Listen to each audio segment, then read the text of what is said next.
nós estamos procurando as informações nessa unidade de pronto atendimento de saúde sobre feridos ou possíveis mortos no conflito com a polícia aqui com a comunidade do Pinheirinho.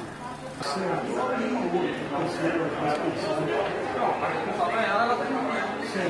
senhora pode aguardar. Que lugar da prefeitura exatamente? Oi? O DHE, que é o Departamento de Reportagem. Tem algum motivo pelo qual você pode ter acesso ao programa de feridos? Foi ligar no hospital? Como está ainda em processo de identificação, ainda não tem um exato de pessoas atendidas, até porque ainda está dando esse procedimento, ou seja, essa observação está ainda acontecendo. Então ela vai aos poucos, ou seja, para ter um total final, só vamos encerrar. O que não encerrou até agora. Tá certo, quer dizer então que tem já bastante feridos.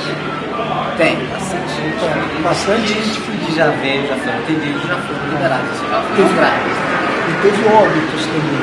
Esses óbitos nós não estamos sabendo, porque como é aqui o setor só de pronto atendimento, as pessoas vêm para cá, são atendidas e são liberadas. Se dá óbito aqui, as pessoas vão para onde? Não, óbito não tivemos nenhum óbito.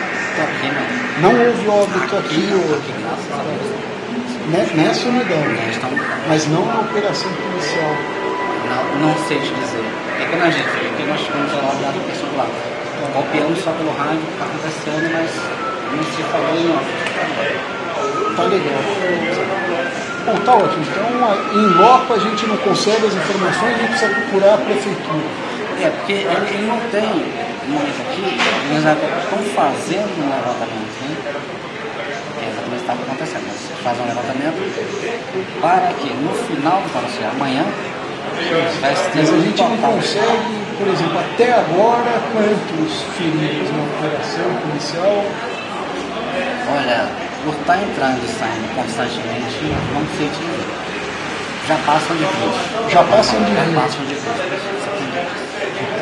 Tem feridos a bala? A bala chegou ferido a bala de manhã, mas já foi liberado.